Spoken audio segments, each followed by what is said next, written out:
दिया है। ट्रंप ने कैमरे पर आकर मुनीर की तारीफों के ऐसे पुल बांध दिए कि दुनिया दंग रह गई। ट्रंप ने तो यहां तक कह दिया कि अगर डील इस्लामाबाद में हुई तो वो खुद पाकिस्तान जाएंगे। लेकिन अगर पाकिस्तान के आर्मी चीफ 3 दिनों से तेहरान में डेरा डाले बैठे हैं, लगातार मीटिंग्स कर रहे हैं, तो कुछ तो पक रहा है। यह अलग बात है कि अगर ईरान इतनी जल्दी अमेरिका की शर्तों पर तैयार हुआ होता, डील के लिए सहमत हुआ होता, तो मुनीर को 3 दिन तक ईरान में कैंप करके बैठना नहीं पड़ता। दूसरी तरफ अमेरिका है जो ईरान से जल्दी समझौते करने के लिए बेताब और बेचैन दिख रहा है। किसी भी सूरत में सीज फायर खत्म होने से पहले ईरान से जंग खत्म करके वापस निकलने के रास्ते तलाश रहा है। लेकिन उसके बावजूद भी पाकिस्तान इस वक्त अंतर्राष्ट्रीय सुर्खियों में छाया हुआ है। पाकिस्तान अगर इस वक्त ये कहें कि ग्लोबल डिप्लोमेसी का प्रीमाडोना बना हुआ है तो शायद हैरानी की बात नहीं होगी। दुनिया के तमाम बड़े अखबार, तमाम बड़ी मैगजीन्स इस वक्त पाकिस्तान के बारे में चर्चा कर रहे हैं। के साथ पाकिस्तान नहीं हार सकता। आप पाकिस्तान को नहीं हरा सकते जंग में। मैं किसी भी प्रोफेशनल को हिंदुस्तान के समझा सकता हूं मैं ये क्यों बोल रहा हूं, और ये मैं देश के हित में बोल रहा हूं। ये नहीं है कि मैं देश के खिलाफ हूं इसलिए मैं बोल रहा हूं, ये नहीं। भारत के विदेश मंत्री जयशंकर भले ही पाकिस्तान को दलाल कह के अपनी कुंठा का इजहार करते रहे, अपनी हताशा जताते रहे, अंगूर खट्टे वाले अंदाज में अपनी खामियां उजागर करते रहे, लेकिन सच्चाई तो यह है कि पाकिस्तान ने एक कूटनीतिक उपलब्धि हासिल की है, बड़ी कूटनीतिक विजय हासिल की है। अंतर्राष्ट्रीय पैमाने पर उसकी एक दूसरे तरह की पहचान, छवि और शिनाख्त हो रही है, और इसे सब पूरी दुनिया में कबूला जा रहा है कि उसने बहुत चतुराई से, बहुत समझदारी से ईरान और अमेरिका के बीच में मध्यस्थता की भूमिका पकड़कर अपने आप को दोबारा से एक बेहतर छवि के साथ इस्टेब्लिश करने की अंतर्राष्ट्रीय बिरादरी में कामयाब कोशिश कर ली है। जंग को सुलझाने का, एक समाधान निकालने का एक मध्यस्थ के रूप में उसको पाकिस्तान किस परिपक्वता के साथ निभा रहा है, इसे स्वीकार करना चाहिए। उनके ऊपर एक लंबा चौड़ा आर्टिकल लिखा है। सवाल सिर्फ पॉलिटिको का नहीं है, सवाल इस संदर्भ में है कि पाकिस्तान ने अमेरिका और ईरान के बीच में युद्ध विराम की कोशिश की।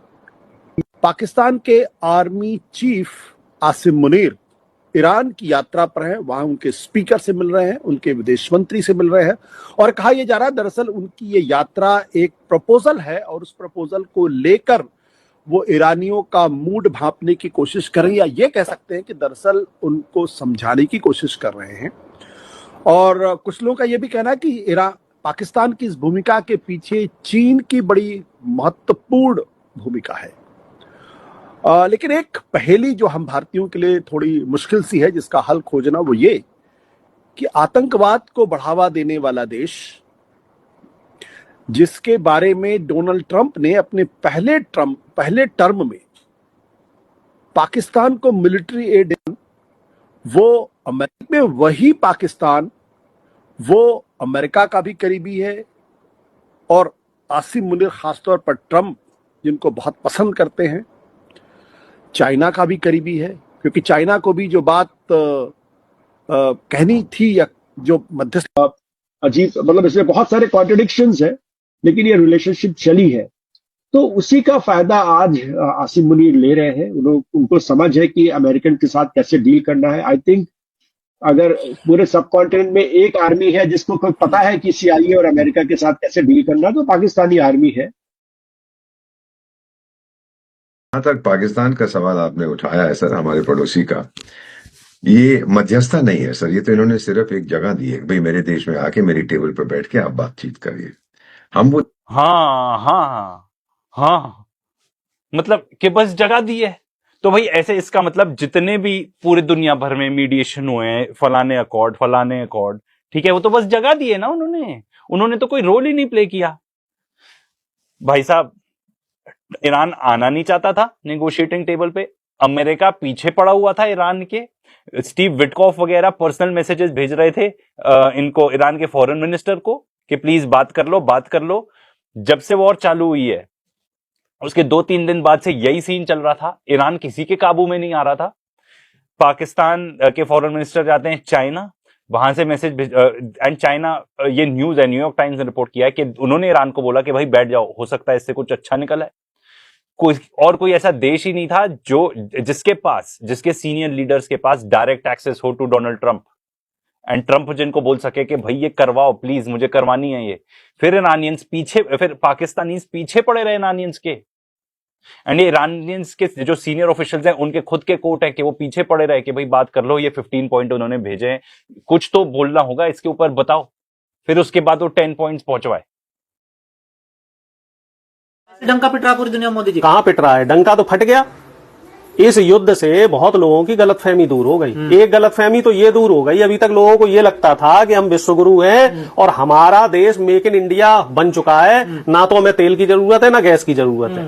अब देश के जो अंधभक्त भी है, जो सो कॉल्ड जो ज़ॉम्बी है, जिनमें दिमाग नाम की चीज नहीं है, वो कम से कम इतना तो जान गए हैं कि हम जो घर में चूल्हा चला रहे हैं ना, जो घर में हमारी रोटी बन रही है वो मुसलमानों से आई हुई गैस से बन रही है। जो हमारे घर में ईंधन चल रहा है, जो गाड़ियां से दौड़ रही हैं, वो भी मुसलमान देशों से जो तेल आ रहा है उससे। यानी कि हमारी जो देश की अर्थव्यवस्था है, जो हमारे देश की रीढ़ है, जो हमारे देश का मेन स्ट्रक्चरल ढांचा है, वो मुसलमानों की देन है। ये गलतफहमी तो अब इनकी दूर हो। ट्रंप ने कहा है कि वे इस्लामाबाद जा सकते हैं, उनके बयानों का कोई ठिकाना नहीं, मगर कुछ दिनों से युद्ध को लेकर उनके बयानों में स्थिरता नजर आने लगी है। वे कई बार कह चुके हैं ईरान से जंग खत्म होने के करीब है। जिसने ईरान पर हमला किया एक तरफा, वही खत्म होने की बात ज्यादा करने लगा है। उनके बयानों से लगता है कि वे इस्लामाबाद जाने के लिए सूटकेस तैयार कर चुके हैं, बस उनका स्वागत इस तरह से हो जैसे विजेता वही हो। ईरान ट्रंप को यह सुख देगा नहीं। भविष्य में क्या होगा कोई नहीं जानता, मगर 28 फरवरी से 17 अप्रैल के बीच एक बार भी ईरान ने ट्रंप को मुकद्दर का सिकंदर गाने का चांस नहीं दिया। उल्टा ईरान ही गाए जा रहा है। मौत अपनी महबूबा है, साथ लेकर जाएगी। बात करनी है तो करो बात, जंग करनी है तो जंग करो। ईरान के मेन्यू में दोनों ही सब्जी है। जिस दिन ट्रंप का एयरफोर्स 1 जेडी वांस के विमान की तरह रावलपिंडी के नूर खान एयरबेस पर उतरेगा, वह दिन काफी महत्वपूर्ण होगा। इस रावलपिंडी का संदर्भ भारत के दर्शकों के लिए खास है। नूर खान एयरबेस ऑपरेशन सिंदूर के समय पीआईबी ने लिखा था कि भारतीय वायुसेना ने पाकिस्तान में आतंकी ढांचे के खिलाफ सटीक हमला करने में अहम भूमिका निभाई। नूर खान एयरबेस और रहीम यार खान एयरबेस जैसे लक्ष्यों पर बेहद असरदार हवाई ऑपरेशन किए और आधिकारिक ब्रीफिंग के दौरान नुकसान के दृश्य साक्ष्य प्रस्तुत किए गए। उसी नूर खान एयरबेस पर जेडी वांस का विमान उतरा। शायद वहीं ट्रंप का भी एयरफोर्स 1 उतर जाए। अगर ट्रंप इस्लामाबाद जाते हैं तो 4 दशकों से अधिक समय तक प्रतिबंध झेलने वाला ईरान 1 महीने के भीतर अमेरिका की सबसे ताकतवर हस्तियों को 2-2 बार अपने पड़ोस में बात करने के लिए जमीन पर उतार दे, वह भी अपनी शर्तों पर, तो इस नजारे को सांसें रोककर और आहें भरकर देखने की जरूरत है। I would go to Pakistan, yeah.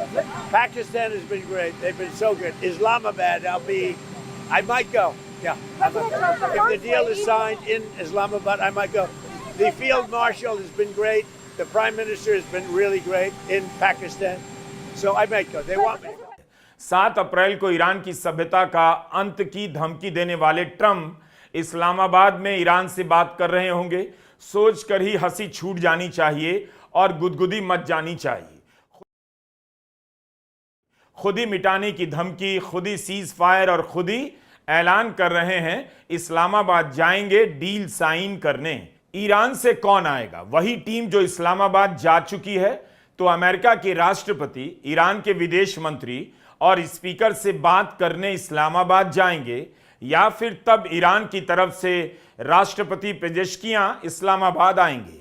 यह तो प्रोटोकॉल की बात हो गई। परमाणु कार्यक्रमों को लेकर ईरान ने पहले ही अमेरिका की कई बातें मानी थीं। ओमान के विदेश मंत्री ने कहा था ईरान बहुत सारी रियायतें देने पर राजी हो गया, संवर्धित यूरेनियम की मात्रा में वृद्धि नहीं करने पर मान गया, तब भी ट्रंप खुश नहीं हुए। अब ईरान ने इस मसले पर ऐसा क्या आश्वासन दे दिया है कि ट्रंप सीधे इस्लामाबाद जाकर डील साइन करना चाहते हैं? तेहरान में पाकिस्तान के सेनाध्यक्ष जनरल मुनीर आईआरजीसी के मुख्यालय क्यों गए?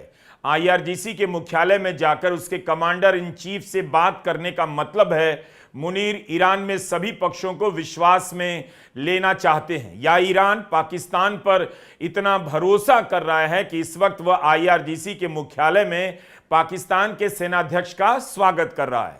ईरान के बारे में कहा जाता है कि वहां सरकार से भी शक्तिशाली आईआरजीसी है। इसके अलावा जनरल मुनीर ने ईरान के राष्ट्रपति, स्पीकर, विदेश मंत्री से भी मुलाकात की। ईरान के प्रवक्ता ने कहा कि जब मुनीर उसकी सीमा में आ रहे थे तब केवल 2 लड़ाकू विमानों की मांग की गई जो उनके विमानों को सुरक्षा दे सके। हमने कई लड़ाकू विमान भेज दिए, दिखा दिया ट्रंप का दावा झूठा है कि ईरान की वायुसेना खत्म हो गई। मुनीर के तेहरान के बाद वॉशिंगटन जाने की बात कही जा रही थी, लेकिन ट्रंप ने कह दिया वही इस्लामाबाद जाने के लिए तैयार हैं।